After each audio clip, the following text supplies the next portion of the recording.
London की एक नामचीन यूनिवर्सिटी से ग्रेजुएट होने के बाद, जहां बड़ी बड़ी कंपनियां लाखों का पैकेज ऑफर कर रही थी, एक युवा ने अपने माता पिता की हर उम्मीद और समाज की बनाई सफलता की परिभाषा को पीछे छोड़कर सन्यासी बनने का फैसला किया। उसके माता पिता निराश थे, दोस्त हैरान थे कि इतनी शानदार डिग्री के बाद ये क्या कर रहे हो। लेकिन अगले 3 साल एक भिक्षु के रूप में आश्रम में बिताकर उसने जो मानसिक उपकरण और शांति सीखी, उसने न सिर्फ उसकी जिंदगी बदल दी, बल्कि आज वही इंसान दुनिया भर के लाखों लोगों को शांतिपूर्ण और अर्थपूर्ण जीवन जीना सिखा रहा है। हम बात कर रहे हैं जय शेट्टी की। 3 साल आश्रम में बिताने के बाद वे कोई सांसारिक दुनिया से दूर रहने वाले सन्यासी बनकर नहीं बैठे, बल्कि एक मॉडर्न मोंक बनकर दुनिया के बीच लौटे, एक कॉरपोरेट प्रोफेशनल की तरह व्यस्त, लेकिन एक सन्यासी जैसी मानसिक स्पष्टता के साथ। नमस्कार, मैं हूं आपका दोस्त और होस्ट पंकज कुमार राज, और एक्स्ट्राऑर्डिनरी ऑडियो बुक्स में आज हम शुरुआत कर रहे हैं जे शेट्टी की अंतर्राष्ट्रीय बेस्टसेलर किताब think like a monk, think like a monk की। सोचिए, हम सब एक ऐसी दुनिया में जी रहे हैं जो लगातार हमें ये बता रही है कि हमें क्या बनना है, कैसा दिखना है और क्या हासिल करना है। सोशल मीडिया, समाज और परिवार की उम्मीदें, ये सब मिलकर हम पर एक उधारी पहचान, बोरोड आइडेंटिटी थोप देते हैं जिसे हमने खुद नहीं चुना। हम दूसरों की लिखी स्क्रिप्ट पर अभिनय करते रहते हैं और बाहर से सब कुछ सही दिखने के बावजूद अंदर से एक गहरा खालीपन महसूस करते हैं। इस ऑडियो सीरीज में हम थिंक लाइक अ मोंक को मुख्य भागों में समझेंगे। उधारी पहचान और नकारात्मकता को छोड़ना, डर पर काबू पाना, अपना जीवन उद्देश्य यानी धर्म खोजना, मन को अनुशासित करना और कृतज्ञता व सेवा भाव से जीना। आज के इस पहले भाग में हम बात करेंगे अपनी उधारी पहचान को छोड़ने और अपनी असली पहचान को खोजने के बारे में। जे शेट्टी का पहला सबसे बड़ा पाठ है। हम में से ज्यादातर लोग अपनी खुद की असली पहचान के साथ नहीं, बल्कि दूसरों की दी हुई उधारी पहचान के साथ जी रहे हैं। हमारे माता पिता, समाज और मीडिया ने जो मूल्य और लक्ष्य हमें दिए हैं, हम बिना सवाल पूछे उन्हें अपना मान लेते हैं। सच्चे विकास का पहला कदम है इस उधारी पहचान को पहचानना और इसे छोड़ना। इसे एक टीवी स्क्रीन के उदाहरण से समझिए। टीवी स्क्रीन की अपनी कोई तस्वीर नहीं होती, उस पर वही दिखता है जो सिग्नल पीछे से आता है। ठीक वैसे ही हमारा मन भी बचपन से मिले सिग्नलों को ही अपनी असली पहचान मान लेता है। आश्रम में जे शेट्टी ने सीखा कि भिक्षु अपनी पहचान को अपनी पदवी, नौकरी या उपलब्धियों से अलग करके देखते हैं, जबकि आधुनिक दुनिया में हम खुद को इन बाहरी ठप्पों से आंकते हैं। मैं एक डॉक्टर हूं, मैं एक IIT ग्रेजुएट हूं, या मैं एक सफल बिजनेसमैन हूं। लेकिन ये बाहरी ठप्पे बहुत कच्चे होते हैं। जैसे ही नौकरी जाती है या कोई रिश्ता टूटता है, हमारी पूरी पहचान बिखर जाती है। हमारी असली पहचान को दबाने वाले 3 मुख्य कारक होते हैं। नकारात्मक आत्मचर्चा, नेगेटिव सेल्फ टॉक, जो नकारात्मक बातें हम खुद से कहते हैं। नकारात्मक प्रभाव, नेगेटिव इन्फ्लुएंसेस, वे लोग जो हमें लगातार नीचे खींचते हैं। नकारात्मक माहौल, नेगेटिव एनवायरनमेंट्स, वे जगहें जो हमारे अंदर तनाव पैदा करती है। अपनी असली पहचान तक पहुंचने के लिए इन तीनों से दूरी बनाना जरूरी है। जे शेट्टी अपनी खुद की एक कहानी साझा करते हैं। कॉरपोरेट दुनिया में जाने से पहले वे लंदन में एक उच्च वेतन वाली नौकरी के लिए चुने जा चुके थे। दुनिया की नजर में वे बेहद सफल थे, लेकिन उनके अंदर एक खालीपन था। जब उन्होंने अपने मोंक मेंटोर से यह बात कही, तो उन्होंने एक सीधा सवाल पूछा, ये सफलता किसकी है, तुम्हारी या उन लोगों की जो तुम्हें देखकर फैसला सुना रहे हैं? इस एक सवाल ने जे शेट्टी का पूरा जीवन बदल दिया। ऐसी ही एक और कहानी है एक भूतपूर्व करोड़पति बिजनेसमैन की, जो सब कुछ छोड़कर आश्रम आ गया था। जब जे शेट्टी ने उससे वजह पूछी, तो उसने कहा, मैं दुनिया की नजर में बहुत सफल था, लेकिन मैं खुद के लिए एक अजनबी बन चुका था। यहां आकर मैंने पहली बार खुद को जाना है।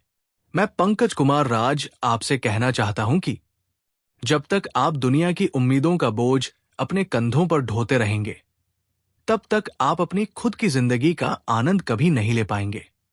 बाहरी सफलता और आंतरिक संतुष्टि दो बिल्कुल अलग बातें हैं। इसे दो युवाओं के उदाहरण से समझिए जो अपना करियर चुन रहे हैं। पहला युवा समाज और माता पिता की बनाई सफलता की परिभाषा को चुनता है। वो डॉक्टर या इंजीनियर केवल इसलिए बनता है क्योंकि इसमें सम्मान और पैसा है। उसे इस काम में कोई दिलचस्पी नहीं है, लेकिन वह लोग क्या कहेंगे के डर से इसे खींचता रहता है। सालों बाद वो पैसे तो कमा लेता है, लेकिन अंदर से हमेशा असंतुष्ट रहता है। दूसरा युवा अपनी वास्तविक रुचि और मूल्यों को पहचानता है। वो थोड़ा अलग रास्ता चुनता है। शुरुआत में उसके परिवार को चिंता होती है, लेकिन धीरे धीरे वो अपने चुने हुए रास्ते पर आंतरिक शांति और गहरा संतोष महसूस करता है। मनोवैज्ञानिक शोध भी इस बात का समर्थन करते हैं। सेल्फ डिटर्मिनेशन थ्योरी के अनुसार जब हमारे काम हमारी आंतरिक इच्छाओं से प्रेरित होते हैं, तो हमारी मानसिक सेहत, जीवन संतोष और यहां तक कि शारीरिक स्वास्थ्य भी बेहतर रहता है। दूसरों की उम्मीदों को पूरा करने के बजाय अपनी वास्तविक पहचान के साथ जीना ही सच्ची खुशी का एकमात्र रास्ता है। अपनी उधारी पहचान को छोड़ने के लिए अपनी वर्तमान जिंदगी का ईमानदारी से मूल्यांकन कीजिए।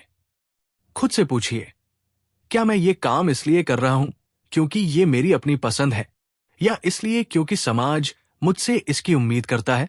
आज ही अपनी जिंदगी के किसी एक बड़े क्षेत्र, जैसे आपका करियर, कोई रिश्ता या आपकी जीवन शैली को चुनिए और एक कागज पर लिखिए कि यह फैसला वाकई आपका अपना था या किसी और की उम्मीद का नतीजा। अपने बदलाव के लिए 7 दिनों का ये प्लान अपनाइए।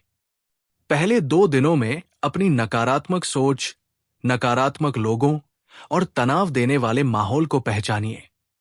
तीसरे से 5वें दिन तक इन तीनों से सचेत रूप से दूरी बनाने का एक छोटा कदम उठाइए। छठे और 7वें दिन अपनी असली पसंद और रुचियों की तलाश शुरू कीजिए कि कौन सी चीजें आपको अंदर से खुशी देती है। इसे 30 दिनों का रूपांतरण बनाने के लिए पहला हफ्ता अपनी उधारी पहचान के हिस्सों को साफ साफ पहचानिए। दूसरा हफ्ता अपने वास्तविक मूल्यों पर गहराई से विचार कीजिए। तीसरा हफ्ता रोजमर्रा के छोटे छोटे फैसलों में अपनी असली पसंद को तवज्जो देना शुरू कीजिए। और चौथा हफ्ता अपनी आंतरिक शांति और संतुष्टि के स्तर का मूल्यांकन कीजिए। हर रात सोने से पहले खुद से पूछिए, आज मैंने कितना अपनी असली पसंद के साथ जिया और कितना दूसरों की उम्मीदों का दबाव माना? गहराई से सोचिए, अगर इस दुनिया में आपको आंकने वाला या जज करने वाला कोई न हो, कोई उम्मीदें न हो, तो आप अपनी जिंदगी कैसे जीना चाहेंगे? और वो जिंदगी आपकी आज की जिंदगी से कितनी अलग होगी? अगर आपको एक्स्ट्राऑर्डिनरी ऑडियो बुक्स का ये प्रयास पसंद आया हो, तो इस वीडियो को लाइक जरूर करें। अपने उन दोस्तों के साथ शेयर करें जो दूसरों की उम्मीदों के बोझ तले दब रहे हैं। और थिंक लाइक अ मोंक की इस पूरी सीरीज के लिए चैनल को सब्सक्राइब करें। कमेंट करके जरूर बताएं कि क्या आप आज से अपनी उधारी पहचान को छोड़कर अपनी असली पहचान को खोजने के लिए तैयार हैं? अगले भाग यानी पार्ट 2 में हम समझेंगे अपने मन के सबसे बड़े दुश्मन डर पर काबू कैसे पाएं। मैं आपका होस्ट पंकज कुमार राज अब आपसे विदा लेता हूं। अपनी असली पहचान से जुड़िए और मुस्कुराते हुए आगे बढ़िए। क्या आपने कभी सोचा है कि जब आपके मन में किसी नए काम को शुरू करने या बड़ा रिस्क लेने का विचार आता है, तो अचानक आपके भीतर एक धीमी सी आवाज क्यों गूंजने लगती है? अगर तुम असफल हो गए तो क्या होगा? दुनिया क्या कहेगी?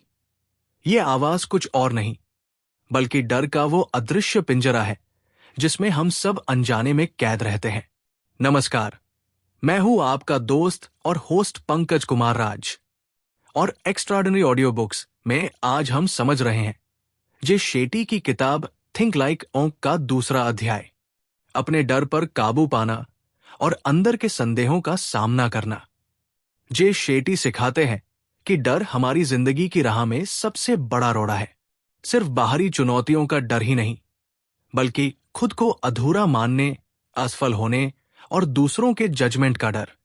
भिक्षु अपनी ट्रेनिंग में डर से भागते नहीं हैं, न ही उसे दबाने की कोशिश करते हैं, बल्कि वे डर के सामने बैठकर उसे बहुत करीब से देखते हैं और समझते हैं, ताकि डर उन पर कभी राज ना कर सके। डर आमतौर पर दो चीजों से जन्म लेता है: हमारे अतीत के कड़वे अनुभव और भविष्य की अनिश्चितता। जब हम अतीत की नाकामियों को याद करते हैं या भविष्य के सबसे बुरे दृश्यों की कल्पना करने लगते हैं, तो डर हमें जकड़ लेता है। भिक्षु एक अद्भुत तरीका सिखाते हैं। वे जगह, लोकेशन, परिस्थिति, सिचुएशन और कल्पना, इमेजिनेशन को एक दूसरे से अलग करना सीखते हैं। वे समझ जाते हैं कि जो डर वे महसूस कर रहे हैं वो मौजूदा परिस्थिति का नहीं, बल्कि उनके मन की बनाई हुई एक झूठी कहानी का नतीजा है। यहां जे शेट्टी डर का एक बहुत ही दिलचस्प फुल फॉर्म बताते हैं। FER यानी फॉल्स एविडेंस अपियरिंग रियल, यानी झूठा सबूत जो असली जैसा दिखाई देता है। जब हम अपने डर की बारीक जांच करते हैं कि क्या ऐसा सचमुच हो सकता है, इसका क्या ठोस सबूत है, तो हमें एहसास होता है कि हमारे ज्यादातर डर बढ़ा चढ़ाकर सोचे गए या पूरी तरह बेबुनियाद होते हैं। हमारा मकसद डर को पूरी तरह खत्म करना नहीं है, बल्कि डर के साथ अपना रिश्ता बदलना है, जहां डर हमें रोकने के बजाय आगे के लिए तैयार करने का जरिया बन जाए। इसे समझने के लिए जे शेट्टी आश्रम का एक किस्सा बताते हैं। जब वे भिक्षु के रूप में ट्रेनिंग ले रहे थे, तो उन्हें एक बहुत ही कठिन और शारीरिक रूप से थका देने वाला टास्क दिया गया। जे शेट्टी उस काम से बहुत डर रहे थे। तब उनके मेंटोर ने उनसे कहा, अपने डर से लड़ो मत, बस उसे ध्यान से देखो। खुद से पूछो कि क्या ये डर तुम्हें किसी सचमुच के खतरे से बचा रहा है, या फिर ये तुम्हारे मन का पुराना पैटर्न है।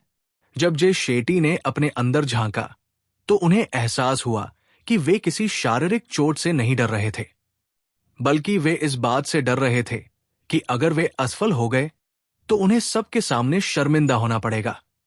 इस सच को समझते ही उनके डर की ताकत हवा हो गई और उन्होंने उस काम को सफलतापूर्वक पूरा कर लिया। मैं पंकज कुमार राज आपसे कहना चाहता हूं कि जब आप अपने डर का सामना एक दर्शक की तरह करते हैं, तो उसकी आधी ताकत वही खत्म हो जाती है। डर का असली मकसद आपको पंगु बनाना नहीं, बल्कि आपको सचेत करना है। इसे अपने करियर में बड़ा कदम उठाने वाले दो लोगों के उदाहरण से समझिए। पहला व्यक्ति अपने डर की आवाज सुनता है, अगर मैं नाकाम हो गया तो। वो उस डर की जांच किए बिना ही अपने हाथ पीछे खींच लेता है। उसका डर उसे पूरी तरह पंगु बना देता है और वो कभी शुरुआत ही नहीं कर पाता। दूसरा व्यक्ति भी डर महसूस करता है, लेकिन वो उस डर से सवाल पूछता है, अगर सबसे बुरा नतीजा भी आ गया तो क्या सचमुच सब खत्म हो जाएगा? क्या मैं उससे दोबारा नहीं उबर सकता? जब वो अपने डर की तह तक जाता है, तो उसे समझ आता है कि स्थिति उतनी बुरी नहीं है जितना उसका मन दिखा रहा था। वो डर से नहीं, बल्कि स्पष्टता के साथ फैसला लेता है। साइकोलॉजी की भाषा में इसे एक्सपोजर थेरेपी और कॉग्निटिव बिहेवियरल थेरेपी CBT कहा जाता है।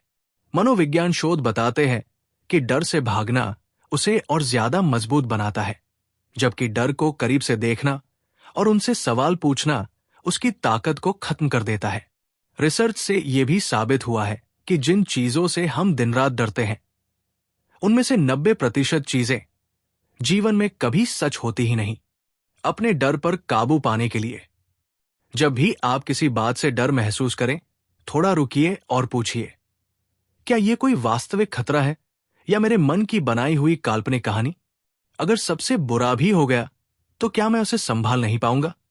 आज ही अपने किसी एक बड़े डर को कागज पर लिखिए।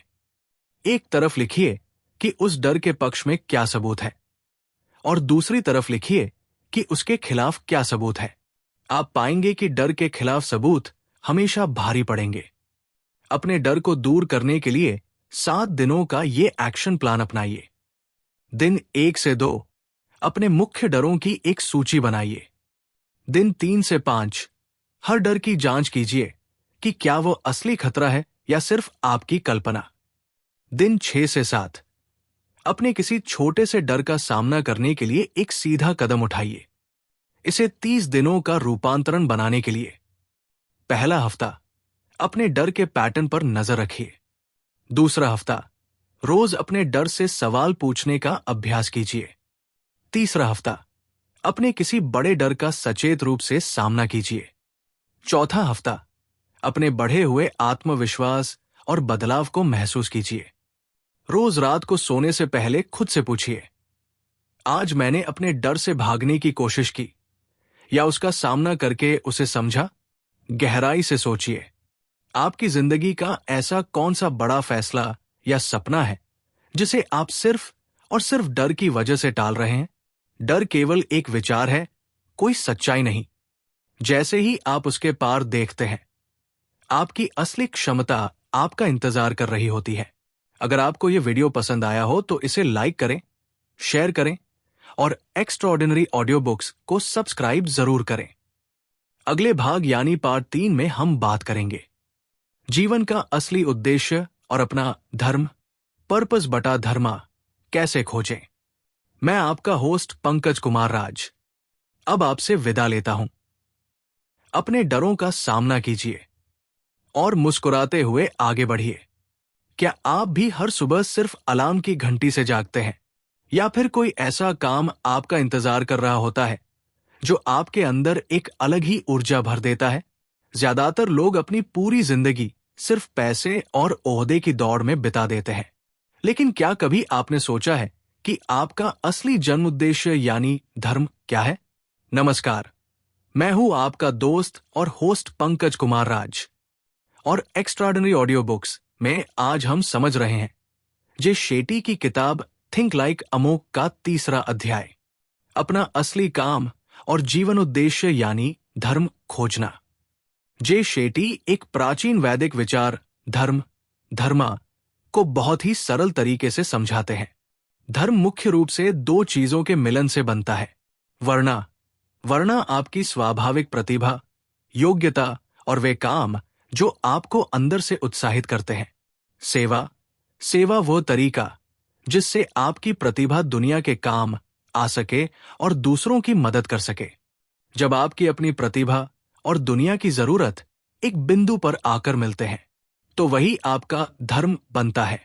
ये सिर्फ एक नौकरी या करियर नहीं है, बल्कि आपके जीवन की सच्ची पुकार है।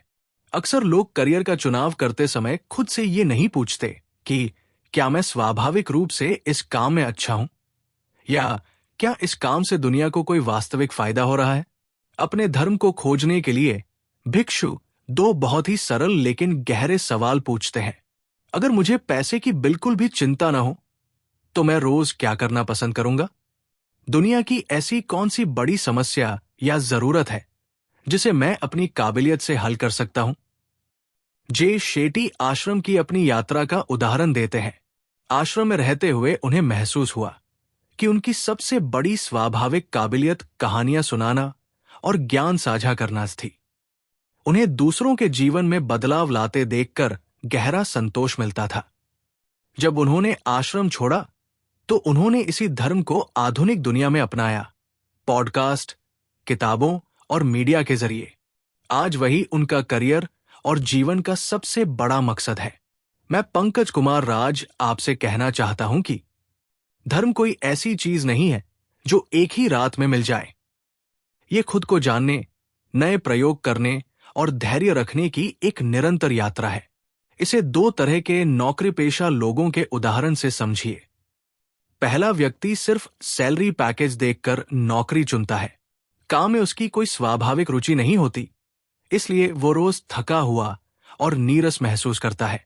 दूसरा व्यक्ति अपनी स्वाभाविक प्रतिभा जैसे पढ़ाने की कला, रचनात्मकता या समस्याओं को सुलझाना को पहचानता है और ऐसा रास्ता चुनता है जहां वह दुनिया की सेवा कर सके। उसका हर दिन ऊर्जा और अर्थ से भरा होता है।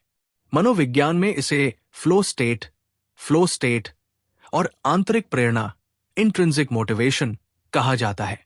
जब आपका काम आपकी स्वाभाविक योग्यताओं से मेल खाता है तो आप तनाव मुक्त होकर अपने काम में पूरी तरह लीन हो जाते हैं। इससे आपकी क्षमता और संतोष दोनों कई गुना बढ़ जाते हैं। अपने धर्म को खोजने के लिए आज ही शांत बैठकर उन 2 सवालों के जवाब ईमानदारी से अपनी डायरी में लिखिए।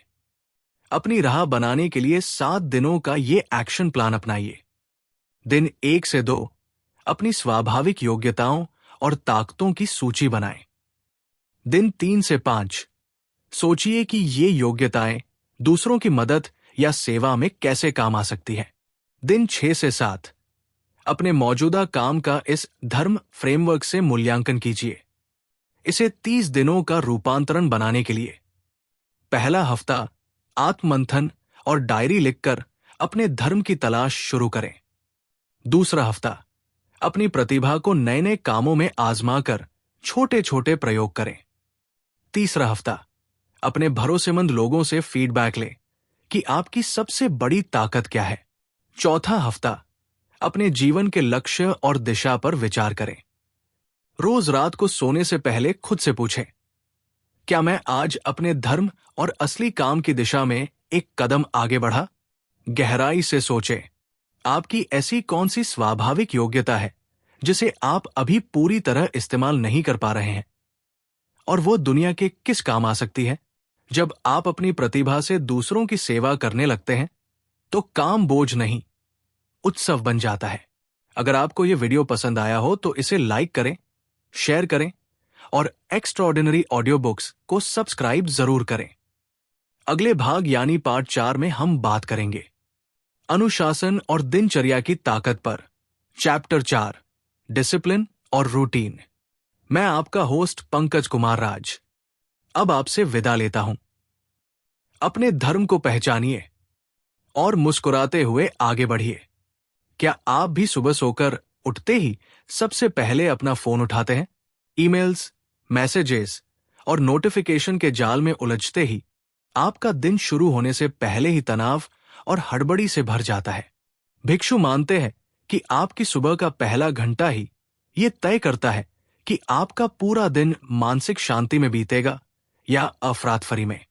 नमस्कार, मैं हूं आपका दोस्त और होस्ट पंकज कुमार राज, और एक्स्ट्राऑर्डिनरी ऑडियो बुक्स में आज हम समझ रहे हैं जे शेट्टी की किताब थिंक लाइक अमुक का चौथा अध्याय, अनुशासन और दिनचर्या, डिसिप्लिन एंड रूटीन, यानी अपने मन को साधने का सही ढांचा।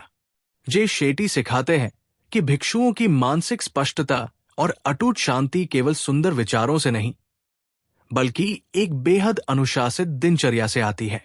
सही अनुशासन और दिनचर्या हमारे मन को बाहरी दुनिया के शोर से बचाते हैं और उसे एक शांत व केंद्रित अवस्था में रखते हैं।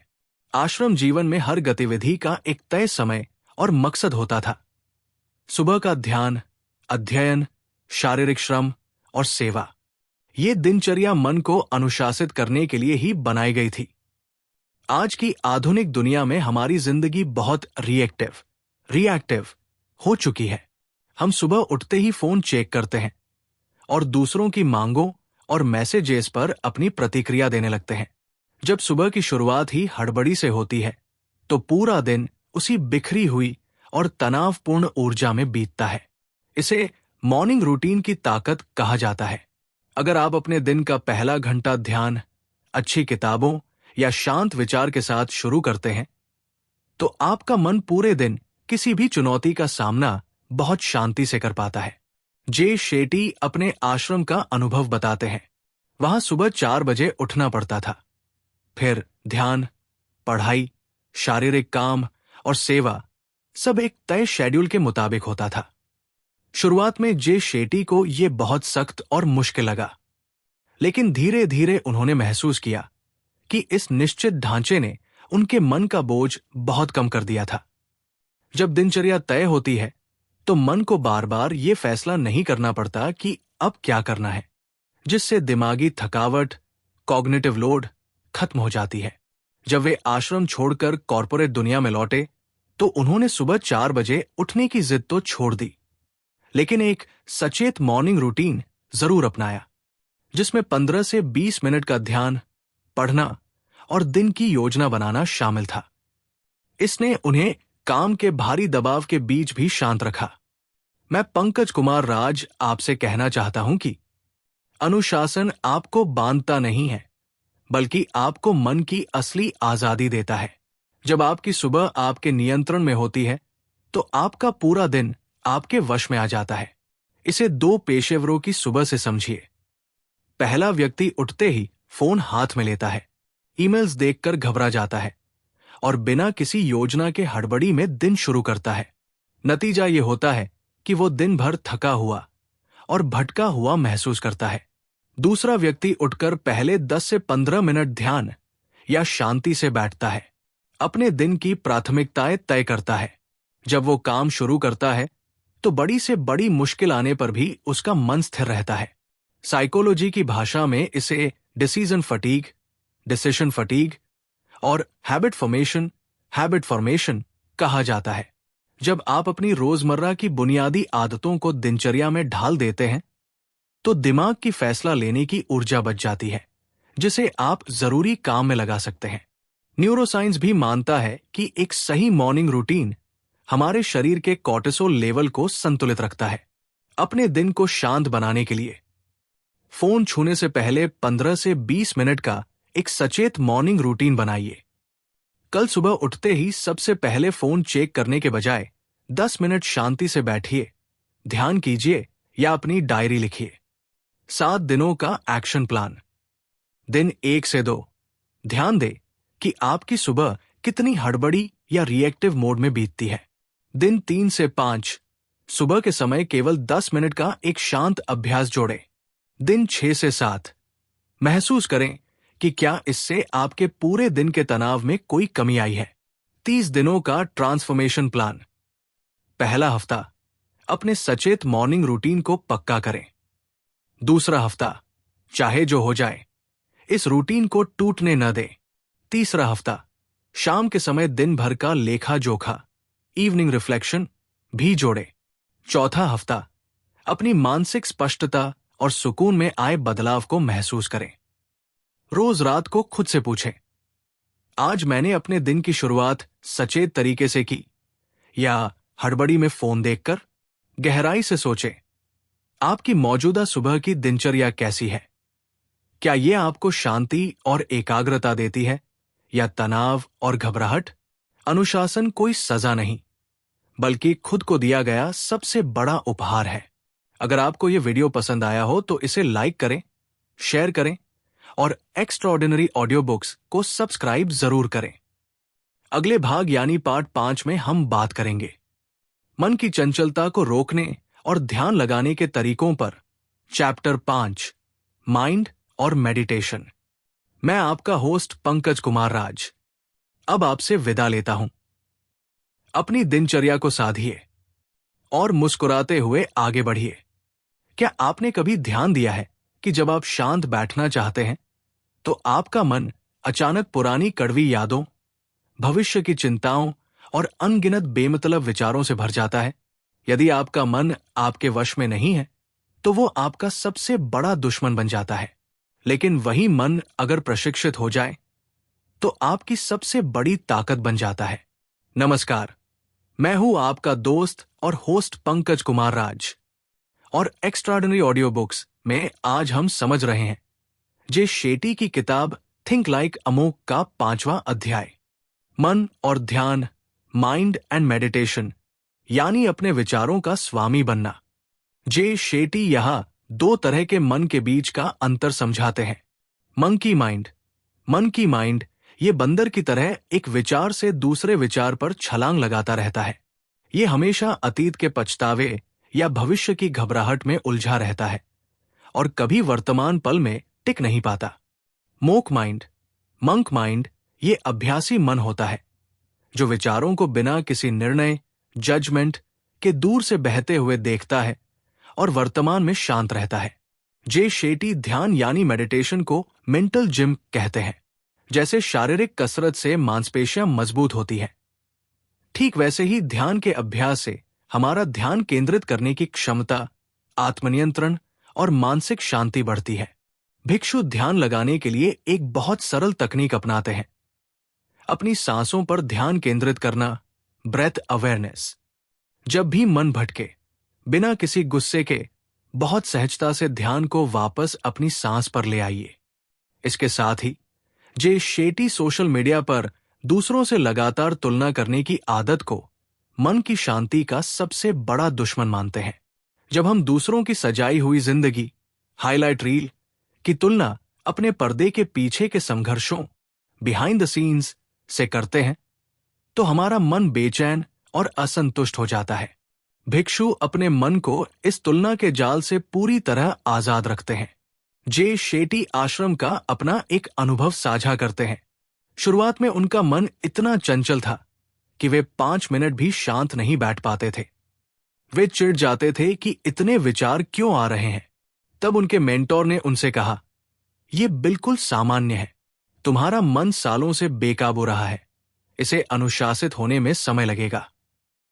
महीनों के निरंतर अभ्यास के बाद जे शेटी ने महसूस किया कि उनका मन न केवल ध्यान के दौरान बल्कि पूरे दिन बहुत शांत और केंद्रित रहने लगा था। मैं पंकज कुमार राज आपसे कहना चाहता हूं कि ध्यान का मतलब विचारों को जबरदस्ती रोकना नहीं है, बल्कि विचारों को एक दर्शक की तरह देखना और उन्हें अपने ऊपर हावी न होने देना है। इसे एक महत्वपूर्ण प्रेजेंटेशन से पहले तनाव महसूस कर रहे 2 लोगों के उदाहरण से समझिए। पहला व्यक्ति अपने मन की घबराहट में पूरी तरह डूब जाता है। अगर मैं असफल हो गया तो क्या होगा? लोग मेरा मजाक बनाएंगे। उसका मंकी माइंड उसे इतना डरा देता है कि वो प्रेजेंटेशन बिगाड़ देता है। दूसरा व्यक्ति ध्यान के अभ्यास से अपने विचारों को पहचानना सीख चुका है। वो अपनी घबराहट को महसूस करता है, लेकिन उसमें बहता नहीं है। वो लंबी सांस लेता है, खुद को वर्तमान में लाता है और शांति से अपना काम पूरा करता है। न्यूरोसाइंस के शोध भी इस बात को साबित करते हैं। नियमित ध्यान करने से दिमाग का अमेगदला, जो डर और तनाव पैदा करता है, उसकी सक्रियता कम हो जाती है और प्रीफ्रंटल कॉर्टेक्स, जो निर्णय लेने और एकाग्रता के लिए जिम्मेदार है, मजबूत हो जाता है।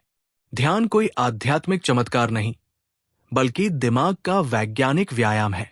अपने मन को साधने के लिए रोज केवल 5 से 10 मिनट सांसों पर ध्यान केंद्रित करने का अभ्यास शुरू कीजिए। आज ही 5 मिनट का समय निकालिए। किसी शांत जगह पर बैठिए, अपनी आंखों को बंद कीजिए और केवल अपनी आती जाती सांसों को महसूस कीजिए। जब मन भटके तो मुस्कुराते हुए उसे वापस सांसों पर ले आइए। 7 दिनों का एक्शन प्लान। दिन 1 से 2 रोज 5 मिनट सांसों पर ध्यान केंद्रित करने का अभ्यास करें। दिन 3 से 5 ध्यान के समय को बढ़ाकर 10 मिनट करें। दिन 6 से 7 दिन भर में जब भी मन भटके 3 लंबी और गहरी सांसें लेकर वर्तमान में लौटें। 30 दिनों का ट्रांसफॉर्मेशन प्लान। पहला हफ्ता रोज सुबह ध्यान की आदत पक्की करें। दूसरा हफ्ता सोशल मीडिया देखते समय दूसरों से तुलना करने की आदत पर रोक लगाएं। तीसरा हफ्ता अपने रोजमर्रा के कामों को पूरे होश और एकाग्रता के साथ करें। चौथा हफ्ता अपने मन की स्थिरता और एकाग्रता के स्तर को महसूस करें। रोज खुद से पूछें, आज मेरा मन मंकी माइंड की तरह भटक रहा था या मोक माइंड की तरह शांत था? गहराई से सोचें, आपका मन इस वक्त किस विचार में उलझा हुआ है और क्या आप उसे एक दर्शक की तरह देखकर शांत कर सकते हैं? मन आपका एक बेहतरीन सेवक हो सकता है, लेकिन बहुत बुरा मालिक। फैसला आपके हाथ में है। अगर आपको यह वीडियो पसंद आया हो तो इसे लाइक करें, शेयर करें और एक्स्ट्राऑर्डिनरी ऑडियो बुक्स को सब्सक्राइब जरूर करें। अगले और अंतिम भाग यानी पार्ट 6 में हम बात करेंगे सेवा और कृतज्ञता की ताकत, चैप्टर 6, सर्विस एंड ग्रैटिट्यूड। और इस पूरी किताब के अंतिम निचोड़ पर मैं आपका होस्ट पंकज कुमार राज अब आपसे विदा लेता हूं। अपने मन के मास्टर बनिए और मुस्कुराते हुए आगे बढ़िए। क्या आपने कभी सोचा है कि दुनिया की तमाम चीजें, गाड़ियां, बंगला और पैसा हासिल कर लेने के बाद भी इंसान अंदर से अकेला और अधूरा क्यों महसूस करता है? असली और टिकाऊ खुशी बटोरने में नहीं, बल्कि देने में छिपी होती है। नमस्कार, मैं हूं आपका दोस्त और होस्ट पंकज कुमार राज, और एक्स्ट्राऑर्डिनरी ऑडियो बुक्स में आज हम पहुंच चुके हैं जे शेट्टी की किताब थिंक लाइक मोंक के अंतिम और छठे भाग पर। सेवा और कृतज्ञता, सर्विस एंड ग्रैटिट्यूड, यानी देने वाले का जीवन। जे शेट्टी बताते हैं कि हमारी आधुनिक दुनिया हमें हमेशा बटोरना सिखाती है। ज्यादा पैसा, ज्यादा शोहरत और ज्यादा सामान। लेकिन भिक्षुओं का नजरिया इसके बिल्कुल उल्टा है। वे अपना पूरा ध्यान देने, सेवा और धन्यवाद देने, कृतज्ञता पर रखते हैं। जब आप बिना किसी स्वार्थ के किसी की मदद करते हैं, तो आपका मन अपनी समस्याओं और चिंताओं से हटकर दूसरों की भलाई में लग जाता है। इससे आपका मानसिक तनाव और चिंता अपने आप कम होने लगती है। ठीक वैसे ही, जब आप अपनी जिंदगी में मौजूद चीजों के प्रति कृतज्ञ, ग्रेटफुल होते हैं, तो मन और चाहिए कि दौड़ से बाहर निकलकर शांत हो जाता है। जे शेट्टी आश्रम का अपना अनुभव साझा करते हैं। आश्रम में रोज कुछ घंटे निष्काम सेवा करनी होती थी, जैसे खाना पकाना, सफाई करना या दूसरों की मदद करना। शुरुआत में शेट्टी इसे एक काम समझते थे, लेकिन धीरे धीरे उन्हें एहसास हुआ कि इस सेवा से जो आंतरिक संतोष मिलता था, वो उन्हें कॉरपोरेट दुनिया की बड़ी से बड़ी सफलता में भी नहीं मिला था। आज भी वे अपने काम को केवल सफलता पाने का जरिया नहीं, बल्कि दुनिया की सेवा करने का माध्यम मानते हैं। मैं पंकज कुमार राज आपसे कहना चाहता हूं कि जब आप दूसरों के जीवन में दीपक जलाते हैं, तो उसकी रोशनी सबसे पहले आपके अपने चेहरे पर पड़ती है। इसे दो लोगों के जीवन से समझिए। पहला व्यक्ति अपना सारा समय अपने लिए चीजें इकट्ठा करने में लगाता है। वो जितना हासिल करता है, उसकी भूख उतनी ही बढ़ती जाती है और वो कभी तृप्त नहीं हो पाता। दूसरा व्यक्ति अपने समय और संसाधनों का कुछ हिस्सा दूसरों की मदद, मार्गदर्शन या सेवा में लगाता है। वो अपने जीवन में एक गहरा और टिकाऊ संतोष महसूस करता है। मनोविज्ञान में इसे प्रोसोशल बिहेवियर कहा जाता है। वैज्ञानिक शोध बताते हैं कि जो लोग निस्वार्थ भाव से दूसरों की मदद करते हैं और कृतज्ञता व्यक्त करते हैं, उनमें डिप्रेशन और एंजाइटी का स्तर बहुत कम होता है और उनकी जीवन संतुष्टि काफी ज्यादा होती है। इसे अपनी जिंदगी में उतारने के लिए आज ही किसी की निस्वार्थ मदद करें और रात को सोने से पहले उन 3 चीजों को लिखें जिनके लिए आप आभारी हैं। 7 दिनों का एक्शन प्लान। दिन 1 से 2 रोज रात को 3 चीजों के लिए आभार व्यक्त करने की आदत डालें। दिन 3 से 5 रोज बिना किसी उम्मीद के किसी की एक छोटी सी मदद करें। दिन 6 से 7 महसूस करें कि देने और आभार जताने से आपके मूड में क्या बदलाव आया। 30 दिनों का ट्रांसफॉर्मेशन प्लान। पहला हफ्ता आभार और सेवा की आदत की शुरुआत करें। दूसरा हफ्ता इस अभ्यास में निरंतरता बनाए रखें। तीसरा हफ्ता किसी बड़े सामाजिक कार्य या किसी की बड़ी मदद में योगदान दें। चौथा हफ्ता अपने जीवन के संतोष और आंतरिक खुशी का मूल्यांकन करें। रोज खुद से पूछें, आज मैंने दुनिया को क्या दिया और क्या मैं अपने जीवन के लिए आभारी महसूस कर रहा हूं? गहराई से सोचें, आप अपनी रोजमर्रा की जिंदगी में देने और आभार व्यक्त करने की आदत को कैसे बढ़ा सकते हैं? Outro module. आइए अब थिंक लाइक मोंक की इस पूरी यात्रा को संक्षेप में दोहरा लेते हैं। अध्याय 1, उधारी पहचान छोड़ना, दूसरों की उम्मीदों का बोझ हटाकर अपनी असली पहचान को खोजें। अध्याय 2, डर का सामना डर से भागे नहीं, बल्कि उसे समझें। ज्यादातर डर मन की बनाई काल्पनिक कहानियां हैं। अध्याय 3, धर्म बटा उद्देश्य, अपनी प्राकृतिक प्रतिभा और दुनिया की जरूरत के मेल से अपना जीवन उद्देश्य खोजें। अध्याय 4, अनुशासन और दिनचर्या, एक सचेत मॉर्निंग रूटीन से अपने मन को केंद्रित और शांत रखें। अध्याय 5, मन और ध्यान के जरिए अपने मन के मालिक बने, उसके गुलाम नहीं। अध्याय 6।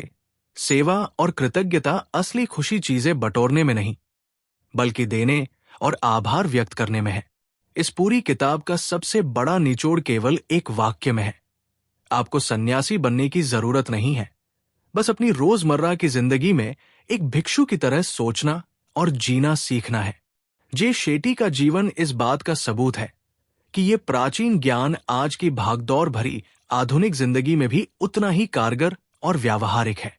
अगर आपको थिंक लाइक अ मोंक की ये पूरी ऑडियो सीरीज पसंद आई हो तो इस वीडियो को लाइक जरूर करें। अपने उन दोस्तों और परिवार के साथ शेयर करें जो जीवन में शांति और उद्देश्य की तलाश कर रहे हैं। ऐसी ही जीवन बदलने वाली ऑडियो बुक समरीज के लिए एक्स्ट्राऑर्डिनरी ऑडियो बुक्स को सब्सक्राइब करें और कमेंट करके जरूर बताएं कि इस पूरी सीरीज का कौन सा अध्याय आपके दिल के सबसे करीब रहा। आज से ही शुरुआत कीजिए। अपनी पहचान को परखिए, डरों का सामना कीजिए, अपना धर्म पहचानिए, सही दिनचर्या अपनाइए, मन को साधिए और सेवा व कृतज्ञता के साथ जीवन जिए। मैं आपका host Pankaj Kumar Raj extraordinary audio books से अब आपसे विदा लेता हूं। अपनी सोच बदलिए और मुस्कुराते हुए आगे बढ़िए।